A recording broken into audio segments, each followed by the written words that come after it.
ರಾಜ್ಯದಲ್ಲಿ ಕಾಂಗ್ರೆಸ್ ಸರ್ಕಾರ ಅಧಿಕಾರಕ್ಕೆ ಬಂದಾಗಿನಿಂದಲೂ ಚಾಲ್ತಿಯಲ್ಲಿರುವಂತಹ ಕಾಂಗ್ರೆಸ್ಸಿನ ಕುರ್ಚಿ ಕದನ ಇತ್ತೀಚಿನ ಕೆಲವು ತಿಂಗಳಲ್ಲಿ ಬಹಳ ದೊಡ್ಡ ಮಟ್ಟದಲ್ಲಿ ವಿವಾದ ಅನ್ನುವಂತ ರೀತಿ ಭುಗಿಲೆದ್ದಿದೆ. ಬಹಿರಂಗ ಅಸಮಾಧಾನಗಳೆಲ್ಲ ವ್ಯಕ್ತವಾಗ್ತಾ ಇದೆ.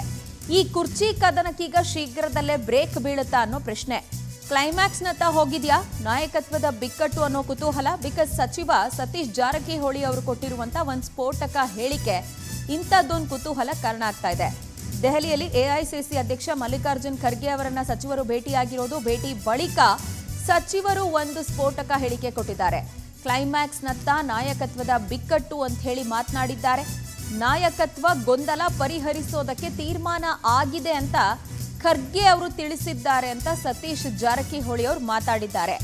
ಈ ಮೂಲಕ ರಾಜ್ಯದಲ್ಲಿರುವಂತಹ ಕುರ್ಚಿ ಕದನ ಬಜೆಟ್ ಅಧಿವೇಶನದ ಬಳಿಕ ಶಮನವಾಗತ್ತಾ, ಇದಕ್ಕೊಂದು ತಾರ್ಕಿಕವಾದ ಅಂತ್ಯ ಸಿಗುತ್ತಾ ಅನ್ನುವಂಥ ಪ್ರಶ್ನೆ ಹೇಳ್ತಾ ಇದೆ. ಮಲ್ಲಿಕಾರ್ಜುನ ಖರ್ಗೆ ಅವರನ್ನ ಭೇಟಿ ಮಾಡಿದಂಥ ಸಂದರ್ಭದಲ್ಲಿ ಈ ನಾಯಕತ್ವದ ಗೊಂದಲ ಪರಿಹರಿಸೋದಕ್ಕೆ ತೀರ್ಮಾನ ಆಗಿದೆ ಅಂತ ಹೇಳಿ ಖರ್ಗೆ ಅವರು ಹೇಳಿದ್ದಾರೆ ಅಂತ ಹೇಳಿ ಸತೀಶ್ ಜಾರಕಿಹೊಳಿ ಅವರು ಮಾತನಾಡಿದ್ದಾರೆ. ದೆಹಲಿಯಲ್ಲಿ ಹೈಕಮಾಂಡ್ ನಾಯಕರನ್ನ ಭೇಟಿಯಾದಂಥ ಸಂದರ್ಭದಲ್ಲಿ ನಾಯಕತ್ವ ಬದಲಾವಣೆಗೆ ಒಂದು ತಾರ್ಕಿಕ ಅಂತ್ಯ ಸಿಗುತ್ತೆ ಅನ್ನುವಂತಹ ಮಾತನ್ನ ಆಡಿದ್ದಾರೆ. ಇದು ಈಗ ಕುತೂಹಲ ಕಾರಣ ಆಗ್ತಿದೆ.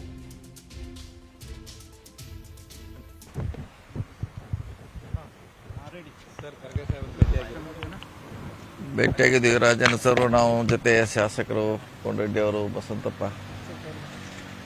ಅದೇನು ರೂಟೀನ್ ಆಗಿ ನಮ್ಮ ರಾಜ್ಯದ ರಾಜಕೀಯ ಪ್ರಶಸ್ತ ಸನ್ನಿವೇಶ ಚರ್ಚೆ ಈಗ ಆಗಿರುವಂಥದ್ದು ಮುಂದಾಗುವಂಥ ಬಗ್ಗೆ ಚರ್ಚೆ ಮಾಡಿದ್ವಿ. ನಾವು ಕೆಲವು ವಿಚಾರಗಳನ್ನ ಅವ್ರ ಗಮನಕ್ಕೆ ತರುವಂಥ ಪ್ರಯತ್ನ ಮಾಡಿದ್ವಿ. ಅವರು ಕೆಲವು ಸಲಹೆಗಳನ್ನು ಕೊಟ್ಟಿದ್ದಾರೆ ಏನು ಮಾಡಬೇಕಂತ. ಸೊ ವೇಟ್ ಮಾಡೋಣ. ಇವತ್ತು ಅವರು ಕೂಡ ಬೆಂಗಳೂರಿಗೆ ಹೋಗ್ತಾ ಇದ್ದಾರೆ. ಖಂಡಿತವಾಗಿ ಗೊಂದಲಗಳ ಬಗ್ಗೆ ಅವ್ರ ಗಮನಕ್ಕೆ ತರುವಂಥ ಪ್ರಯತ್ನ ಮಾಡಿದ್ದೀವಿ. ಆದಷ್ಟು ಬೇಗ ನಿರ್ಣಯ ಮಾಡ್ತೀವಿ ಅಂತ ಹೇಳಿದ್ದಾರೆ. ಹಿಂದೂ ಕೂಡ ಬಂದಾಗ ಹೇಳಿದ್ವಿ, ಇದೇನು ಹೊಸದೇನಲ್ಲ. ಹಿಂದೂ ಕೂಡ ಭಾಳ ಲೇಟ್ ಆಗಿದೆ. ಸೊ ಬಗೆಹರಿಸುವಂಥ ಪ್ರಯತ್ನ ಮಾಡಿ ಗೊಂದಲ ಅಂತ ಹೇಳಿದ್ವಿ. ಖಂಡಿತ ಬೇಗ ಇತ್ಯರ್ಥ ಮಾಡ್ತು ಅಂತ ಹೇಳಿದ್ದಾರೆ. ಯಾವಾಗ ನಿರೀಕ್ಷೆ ಮಾಡ್ಬೋದು ಅಂತ ಅವ್ರು ಹೇಳೋ ಪ್ರಕಾರ ಫಸ್ಟ್ ಟೈಮ್ ಹೇಳಿದ್ದಾರೆ. ನಾವು ಒಂದು ಕನ್ಕ್ಲೂಷನ್ ಬಂದಿದ್ದೀವಿ, ಮಾಡ್ತೀವಿ ಅಂತ ಹೇಳಿದ್ದಾರೆ. ಅದು ಯಾವಾಗ ಅಂತ ಹೇಳಲಿಕ್ಕಾಗಲ್ಲ, ಆದಷ್ಟು ಬೇಗ ಅಂತ ಹೇಳಿದ್ದಾರೆ ಅಷ್ಟೇ. ಡೀಟೇಲ್ಸ್ ಕೊಡ್ತಾರೆ ನಮ್ಮ ಪ್ರತಿನಿಧಿ ಸಂತೋಷ್. ನಮ್ಮೊಂದಿಗೆ ದೂರವಾಣಿ ಸಂಪರ್ಕಕ್ಕೆ ಸಿಗ್ತಿದ್ದಾರೆ. ಸಂತೋಷ್, ರಾಜ್ಯದಲ್ಲಿ ಸದ್ಯ ಒಂದು ಕಡೆ ಮುಖ್ಯಮಂತ್ರಿಗಳು ಜಾತಿ ಕಾರ್ಡ್ ಅನ್ನ ಪ್ಲೇ ಮಾಡ್ತಿರೋ ಹಂಗೆ ಕಾಣಿಸ್ತಾ ಇದೆ ಅವ್ರ ಟ್ವೀಟು. ಮತ್ತೊಂದು ಕಡೆ ದಲಿತ ಸಿಎಂ ಅನ್ನುವಂಥ ಕೂಗು ಕೇಳ್ಬರ್ತಾ ಇದೆ. ಇದರ ಜೊತೆಗೆ ಪಕ್ಷಕ್ಕಾಗಿ ದುಡಿದವರಿಗೆ ಕೂಲಿ ಕೊಡಿ ಅನ್ನುವಂತಹ ಆಗ್ರಹ ಇದೆ.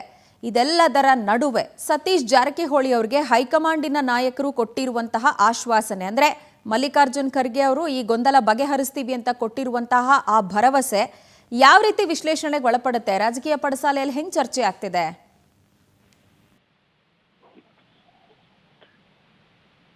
ಗುಡ್ ಮಾರ್ನಿಂಗ್ ಪ್ರಜ್ವಲ. ಪ್ರಮುಖವಾಗಿ ಕಾಂಗ್ರೆಸ್ನ ಕುರ್ಚಿ ಕದನವೇನಿದೆ, ಇದು ಕಳೆದ 3-4 ತಿಂಗಳಿಂದಲೂ ಕೂಡ ದೊಡ್ಡ ಮಟ್ಟದಲ್ಲಿ ಚರ್ಚೆ ಆಗ್ತಾ ಇದೆ. ಈಗ ಕೊನೆಯ ಹಂತಕ್ಕೆ ಬಂದು ತಲುಪಂತೆ ಕಾಣ್ತಾ ಇದೆ. ಇನ್ನ ಅತಿ ಶೀಘ್ರದಲ್ಲೇ 1 ಅಥವಾ 2 ತಿಂಗಳ ಅಂತ್ಯದಲ್ಲಿ ಇದೆಲ್ಲವೂ ಕೂಡ ಮುಗಿಯುವಂತ ಸಾಧ್ಯತೆಗಳನ್ನ ನಿರೀಕ್ಷೆ ಮಾಡಬೇಕಾಗುತ್ತೆ. ಮುಖ್ಯವಾಗಿ ಇಲ್ಲಿ ಗಮನಿಸಬೇಕಾಗಿರುವಂತದ್ದು, ಇತ್ತೀಚೆಗೆ ಅಂದ್ರೆ ಮುಖ್ಯವಾಗಿ ನಿನ್ನೆ ಕೇಂದ್ರ ಕಾಂಗ್ರೆಸ್ನ ಪ್ರಮುಖ ನಾಯಕರಾಗಿರುವಂತಹ ಹೈಕಮಾಂಡ್ ಮಲ್ಲಿಕಾರ್ಜುನ್ ಖರ್ಗೆ ಅವರನ್ನ ಸತೀಶ್ ಜಾರಕಿಹೊಳಿ ಮತ್ತು ಮಾಜಿ ಸಚಿವ ರಾಜಣ್ಣ ಇಬ್ಬರು ಕೂಡ ಭೇಟಿಯಾಗಿದ್ರು. ಭೇಟಿಯಾದಂತಹ ಸಂದರ್ಭದಲ್ಲೂ ಕೂಡ ಇತ್ತೀಚೆಗೆ ನಡೀತಿರುವಂತಹ ಕರ್ನಾಟಕ ರಾಜಕೀಯ ವಿದ್ಯಮಾನಗಳ ಬಗ್ಗೆ ಇಂಚಿಂಚು ಮಾಹಿತಿಗಳನ್ನು ಕೂಡ ಈಗಾಗಲೇ ಅವರಿಗೆ ತಲುಪಿಸುವಂತಹ ಪ್ರಯತ್ನವನ್ನು ಮಾಡಿದ್ದಾರೆ. ಜೊತೆಗೆ ಪಕ್ಷದಲ್ಲಿ ಈ ರೀತಿಯಾದಂತಹ ಗೊಂದಲ ಮುಂದುವರೆದಿದ್ದಾದಲ್ಲಿ ಸಹಜವಾಗಿ ನಾನಾ ರೀತಿಯಾದಂತಹ ರಾಜಕೀಯ ಬೆಳವಣಿಗೆಗಳಿಗೆ ಕಾರಣವಾಗಲಿದೆ. ಜೊತೆಗೆ ಆದಷ್ಟು ಬೇಗ ಇದನ್ನ ಈ ಒಂದು ಬಿಕ್ಕಟ್ಟನ್ನ ಬಗೆಹರಿಸಬೇಕು ಅನ್ನೋದ್ರ ಬಗ್ಗೆ ಮನವಿಯನ್ನ ಮಾಡ್ಕೊಂಡಿದ್ದಾರೆ. ಒಂದು ಕಡೆಗೆ ಈಗಾಗಲೇ ಕೆಪಿಸಿಸಿ ಅಧ್ಯಕ್ಷ ಸ್ಥಾನದಲ್ಲಿರುವಂತಹ ಜೊತೆಗೆ ಡಿಸಿಎಂ ಸ್ಥಾನದಲ್ಲಿರುವಂತಹ ಡಿ.ಕೆ. ಶಿವಕುಮಾರ್ ಅವರಿಗೆ ಪದೋನ್ನತಿ ಆಗಿದ್ದೆ ಆದಲ್ಲಿ ಆ ಒಂದು ಸ್ಥಾನಕ್ಕೆ ತಮ್ಮನ್ನ ಪರಿಗಣಿಸಬೇಕು ಅನ್ನೋದ್ರ ಬಗ್ಗೆ ಕೂಡ ಈಗಾಗಲೇ ಮನವಿಯನ್ನ ಸತೀಶ್ ಜಾರಕಿಹೊಳಿ ಮಾಡ್ಕೊಂಡಿರುವಂತದನ್ನ ಗಮನಿಸಬೇಕಾಗುತ್ತೆ. ಜೊತೆಗೆ ಅವರ ಸಮುದಾಯದಲ್ಲಿ ಇರುವಂತಹ ಇಬ್ಬರು ಸಚಿವರುಗಳಿಗೆ ಈಗಾಗಲೇ ರಾಜೀನಾಮೆಯನ್ನು ಪಡೆದುಕೊಳ್ಳಲಾಗಿದೆ. ಆ ಒಂದು ಸ್ಥಾನವನ್ನು ಕೂಡ ತುಂಬಬೇಕು ಅಂತ ಹೇಳಿದ್ರೆ ಅದೇ ಸಮುದಾಯದ ಪ್ರಮುಖ ನಾಯಕರುಗಳನ್ನ ಆಯ್ಕೆ ಮಾಡಬೇಕು ಅನ್ನೋದ್ರ ಬಗ್ಗೆ ಕೂಡ ಮನವಿಯನ್ನ ಮಾಡಿಕೊಳ್ಳಲಾಗಿದೆ. ಮತ್ತೊಂದು ಕಡೆಗೆ ವಾಲ್ಮೀಕಿ ಹಗರಣ ಸಂಪೂರ್ಣವಾಗಿ ಮುಗಿದು ಹೋದಂತಹ ಅಧ್ಯಾಯ. ಹಾಗಾಗಿ ನಾಗೇಂದ್ರ ಅವರನ್ನ ವಾಪಸ್ ಸಚಿವ ಸಂಪುಟಕ್ಕೆ ತೆಗೆದುಕೊಳ್ಬೇಕಾಗತ್ತೆ. ಇದರಿಂದಾಗಿ ಸಮುದಾಯದಲ್ಲಿ ಮತ್ತಷ್ಟು ಬಲ ಬಂದಂತಾಗುತ್ತೆ. ಇಲ್ಲ ಅಂತ ಹೇಳಿದ್ರೆ ಸಮುದಾಯದ ಜನ ಮತ್ತೆ ಕಾಂಗ್ರೆಸ್ ವಿರುದ್ಧವಾದಂತಹ ನಡೆಯನ್ನ ತೆಗೆದುಕೊಳ್ಳುವಂತ ಸಾಧ್ಯತೆಗಳಾಗುತ್ತೆ. ಇದು ಪಕ್ಷಕ್ಕೆ ದೊಡ್ಡ ಮಟ್ಟದ ನಷ್ಟ ಉಂಟಾಗುತ್ತೆ. ಈ ರೀತಿಯಾದಂತಹ ಕೆಲವೊಂದಿಷ್ಟು ರಾಜಕೀಯ ಚರ್ಚೆಗಳನ್ನ ಈಗಾಗಲೇ ಸತೀಶ್ ಜಾರಕಿಹೊಳಿ ಎಸಿಸಿ ಅಧ್ಯಕ್ಷ ಮಲ್ಲಿಕಾರ್ಜುನ್ ಖರ್ಗೆ ಜೊತೆ ಮಾತುಕತೆಯನ್ನ ನಡೆಸಿದ್ರು.